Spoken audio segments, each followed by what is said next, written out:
नमस्कार, अभिवादन स्वीकार कीजिए मेरा। मैं हूं नदीम अहमद। आप देख रहे हैं पांच का पंच। पांच के पंच के एक खबरों को विस्तार से आप तक पहुंचाते हैं। पहली खबर ईरान से है। ईरान के पूर्व supreme leader Syed Ali Khamenei का शव जो है वो अब लोगों के सामने लाया गया है और उन्हें पूरे देश से श्रद्धांजलि मिल रही है। दुनिया भर के कई प्रतिनिधि भी पहुंचे हैं। दरअसल सुप्रीम लीडर रह चुके अयातुल्लाह अली खामेनेई को अब आखिरी विदाई दी जा रही है। तेहरान के ग्रैंड मुसल्ला में जुटे लोग शिया परंपरा के मुताबिक इस दौरान काले कपड़े पहने लोग छाती पीटकर मातम मनाते दिखे। इस दौरान लोगों ने खून बहेगा, अमेरिका मुर्दाबाद और बदला जैसे नारे भी लगाए। ईरान की राजधानी तेहरान में 3 जुलाई से सैयद अली हुसैन खामेनेई के अंतिम संस्कार से जुड़ी रस्में भी शुरू हो गई हैं, जो 9 जुलाई तक चलेंगी। कल शुक्रवार को कार्यक्रम में 100 से ज्यादा देशों के प्रतिनिधि शामिल हुए। हालांकि रूस, चीन, भारत और तुर्की जैसे देशों के टॉप लीडर्स ने इससे दूरी बरती। ईरान की तरफ से न्योता भेजे जाने के बावजूद इन्होंने अपने निचले स्तर के प्रतिनिधियों को भेजा है।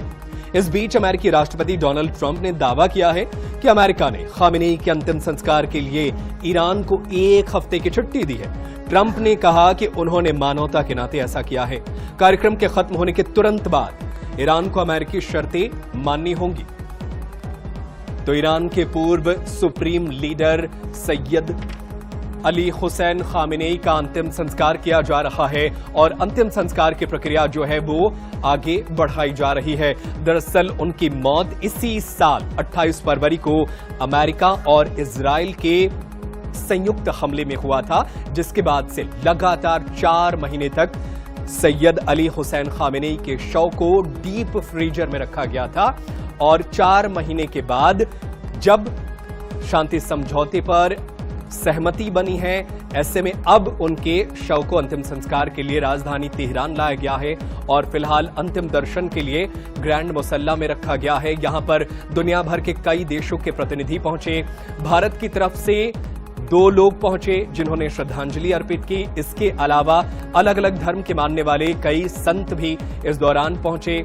वहीं पाकिस्तान की बात करें तो पाकिस्तान के प्रधानमंत्री शहबाज शरीफ भी इस दौरान वो श्रद्धांजलि देने के लिए तेहरान पहुंचे और उन्होंने श्रद्धांजलि अर्पित की। इसके अलावा कतर, सऊदी अरब के अलावा कई देश जो हैं वो अपने प्रतिनिधियों को ईरान भेजे हैं और वहां उन पूर्व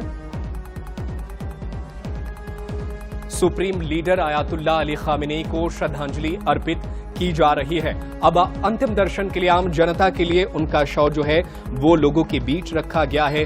सबसे अहम बात यह है कि सैयद अली हुसैन खामेनेई के पार्थिव शरीर के साथ साथ उनके साथ और भी लोग मारे गए थे, उनका भी शव इस दौरान रखा गया है। 14 माह की उनकी पोती वो भी इस हमले में मारी गई थी, उसका भी शव लोगों के सामने जो है पार्थिव शरीर एक ताबूत में रखा गया है और लोग जो है दर्शन कर रहे हैं। दुनिया भर के कई टॉप लीडर्स जो है वो राजधानी तेहरान पहुंच रहे हैं। इस दौरान तेहरान में सुरक्षा व्यवस्था कड़ी कर दी गई है। चारों तरफ लोग जो है वो काले कपड़े पहन करके मातम मना रहे हैं और अपने नेता को याद कर रहे हैं। लगातार पिछले 35 सालों से ज्यादा समय तक ईरान के सत्ता को अपने हाथों से मजबूती के साथ पकड़े रखने वाले अयातुल्लाह अली खामेनेई की मौत इसी साल 28 फरवरी को हुई थी, जिसमें अमेरिका और इजराइल ने संयुक्त हमला किया था, जिसके बाद से 4 महीनों तक उनके पार्थिव शरीर को सुरक्षित तौर पर रखा गया था। और जब शांति समझौते पर एक सहमति बनने की ओर अग्रसर हुआ मामला और दोनों देशों ने यह तय किया कि हम एक दूसरे पर हमला नहीं करेंगे फिलहाल, तो ऐसे में अब अंतिम संस्कार की प्रक्रिया आगे बढ़ाई जा रही है और अंतिम संस्कार जो है वो 9 जुलाई तक चलेगी। शुक्रवार को भी अंतिम संस्कार से जुड़ी कई कार्यक्रम आयोजित किए गए। 100 से ज्यादा देशों के प्रतिनिधि इस दौरान शामिल हुए।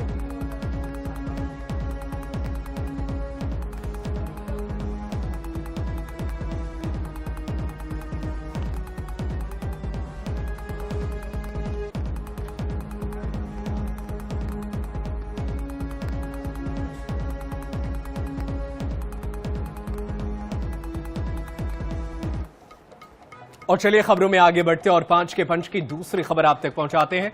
दूसरी खबर अयोध्या राम मंदिर में चढ़ावा चोरी से जुड़ा हुआ है। दरअसल चढ़ावा चोरी मामले में कार्रवाई शुरू कर दी गई है और अपडेट यह है कि चंपत राय ने जो इस्तीफा दिया है उस पर फैसला लेने की घड़ी जो है वो आ गई है। 6 जुलाई को होने वाली बैठक का एजेंडा जारी कर दिया गया है। इसमें ट्रस्ट के महासचिव चंपत राय और न्यासी डॉक्टर अनिल मिश्रा के इस्तीफे पर फैसला होगा। इसके अलावा एसआईटी की शुरुआती रिपोर्ट और मंदिर प्रबंधन से जुड़ी व्यवस्थाओं पर भी चर्चा की जाएगी।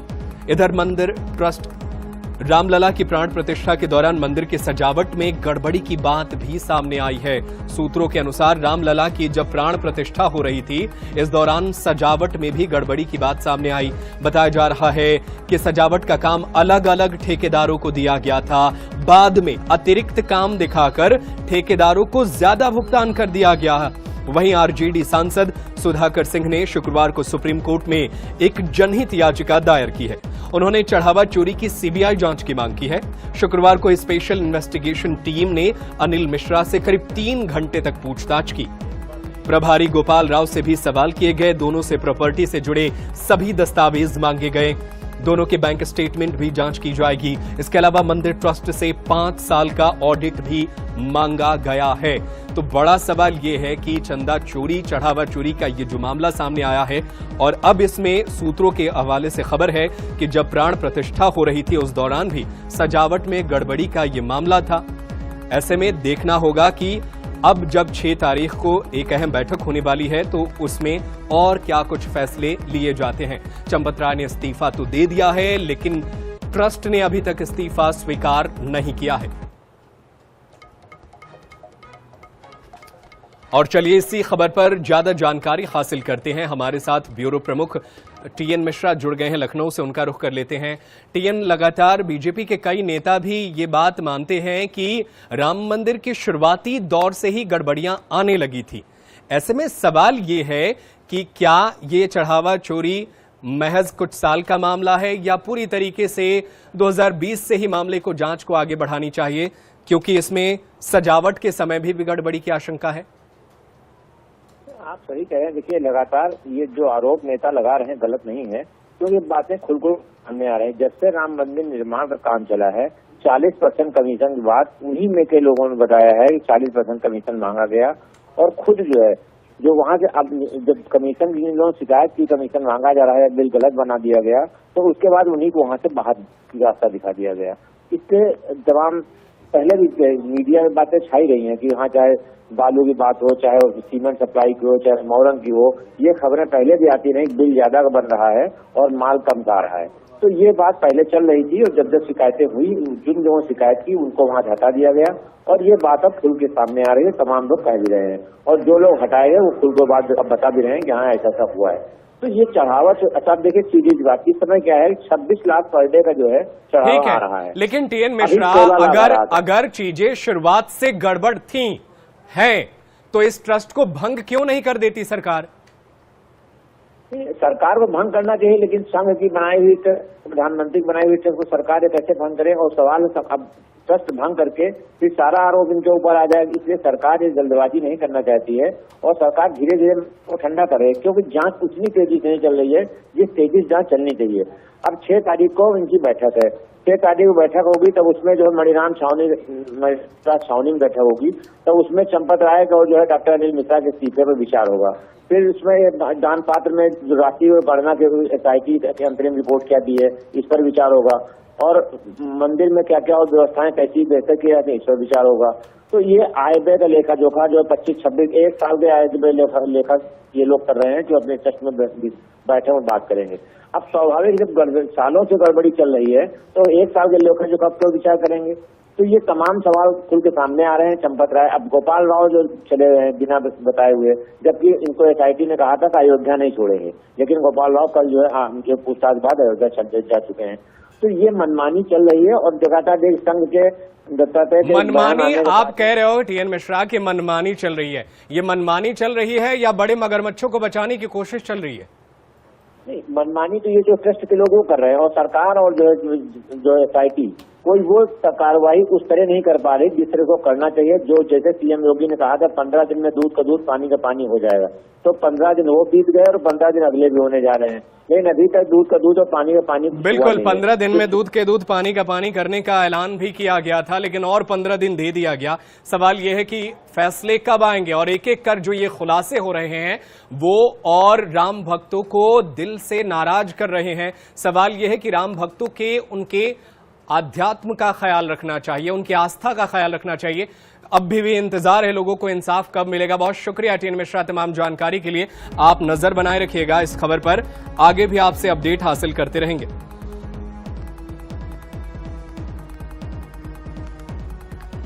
और चलिए खबरों में आगे बढ़ते हैं और 5 के पंच की चौथी खबर आप तक पहुंचाते हैं। चौथी खबर मध्य प्रदेश की राजधानी भोपाल से है।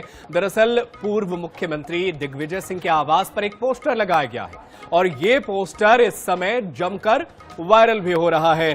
दरअसल सरकारी आवास पर यह पोस्टर लगाया गया है जिसमें अयोध्या के राम मंदिर निर्माण में चंदा चोरी के आरोपों के विरोध का संदेश दिया गया है। पोस्टर में स्पष्ट रूप से लिखा गया है कि उनके आवास पर चंदा चोरी करने वालों का प्रवेश निषेध है। इस पोस्टर को लेकर सियासी हलचल तेज हो गई है और इसे लेकर अलग अलग राजनीतिक प्रतिक्रियाएं सामने आ रही है। मामला अब प्रदेश की राजनीति में नया विवाद बनता दिख रहा है। तो पूर्व मुख्यमंत्री दिग्विजय सिंह के आवास का ये पोस्टर चर्चा में है जिस पर लिखा है कि चंदा चोरों का प्रवेश निषिद्ध है। तो ये तस्वीरें भी आप तक पहुंचा रहे हैं। पोस्टर राजनीतिक बहस का मुद्दा बन गया है जिसमें भगवान राम, भगवान शिव, महात्मा गांधी और राहुल गांधी की तस्वीर भी है और इस पर लिखा है कि हमारी आस्था के प्रतीक भगवान श्री राम जन्मभूमि मंदिर निर्माण के लिए समूचे देश के द्वारा दिए गए चंदे के साथ जो खिलवाड़ किया गया और चोरी को बढ़ावा दिया गया, ऐसे लोगों का प्रवेश निषेध है। और इसी खबर पर चलिए ज्यादा जानकारी हासिल करते हैं। हमारे साथ अंकुश मौर्य हैं, हमारे सहयोगी भोपाल से। अंकुश, ये तस्वीर भी हैरान करती है, इसमें भगवान राम भी हैं, राहुल गांधी भी हैं, लेकिन जो संदेश दिया गया है कि चंदा के चोरों और चढ़ावा चोरों का मेरे निवास पर प्रवेश निषिद्ध है, सियासी उबाल और बढ़ेगा मध्य प्रदेश में। देखिए, कांग्रेस इस मुद्दे को छोड़ना नहीं चाहती है। ये दिग्विजय सिंह ने जो पोस्टर लगाया ये उसी बात का हिस्सा है। आलाकमान ने तय किया है, पीएससी की बैठक में भी ये जिक्र हुआ था कि अयोध्या में जो चंदा चोरी का जो मुद्दा है उस मुद्दे को छोड़ना नहीं है, उस मुद्दे को आगे लेके जाना है। तो दिग्विजय की अपनी समझ और अपना राजनीतिक दाव है। कोई चंदा चोरी जिन लोगों ने की है वो तो उत्तर प्रदेश के रहने वाले हैं, वो दिग्विजय सिंह के बंगले तो आ नहीं रहे जिनका प्रवेश वो निषेध कर रहे हैं, लेकिन वो एक मैसेज देना चाहते हैं और उनके पोस्टर ने नई सियासत जरूर पैदा कर दी है, जन्म दे दिया है मध्य प्रदेश में। और अयोध्या का जो मामला है उस मामले को कांग्रेस छोड़ना नहीं चाहती। यही वजह है कि अब आगे की जो प्लानिंग है वो भी दिग्विजय ने क्लियर कर दी है कि वो उज्जैन से लेकर अयोध्या तक पदयात्रा करेंगे।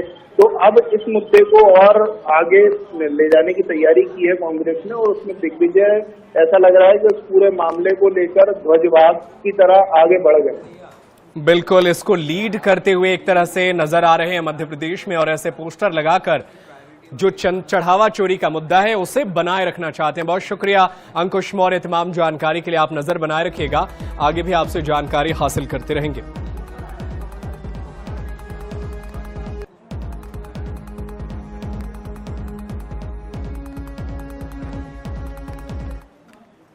और चलिए खबरों में आगे बढ़ते हैं और 5 के पंच की पांचवी और अंतिम खबर आप तक पहुंचाते हैं। खबर राजधानी रायपुर से है। दरअसल विष्णुदेव साय सरकार का चिंतन शिविर जो है वो शुरू हो चुका है। 2 दिवसीय चिंतन शिविर जो है राजधानी रायपुर के IIM में आयोजित हो रहा है और इस शिविर में मुख्यमंत्री समेत सभी मंत्री शामिल हुए हैं। 2 दिन तक सरकार की कार्यप्रणाली, सुशासन, नई तकनीक और प्रदेश के विकास से जुड़े मुद्दों पर मंथन होगा। साथ ही आने वाले समय की प्राथमिकताओं और विभागों के बीच बेहतर तालमेल की रणनीति भी तैयार की जाएगी। सरकार का कहना है कि बदलते समय के साथ प्रशासनिक व्यवस्था में भी बदलाव जरूरी है।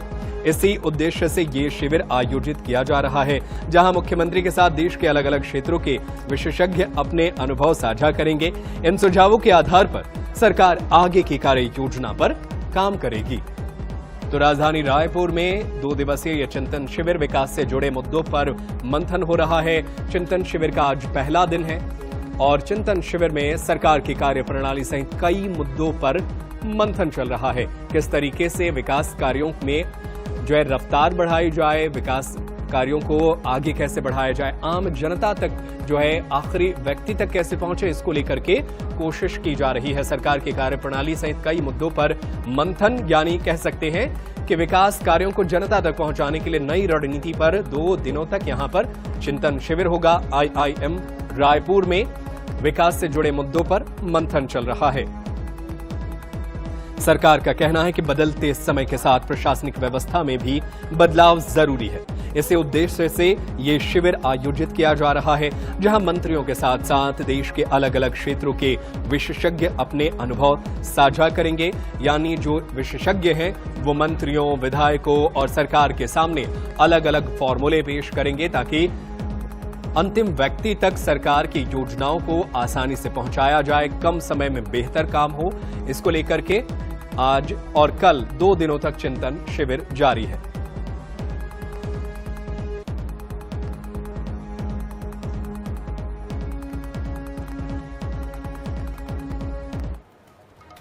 और फिलहाल 5 के पंच में आज के लिए इतना ही, लेकिन देश दुनिया की खबरें लगातार जारी है।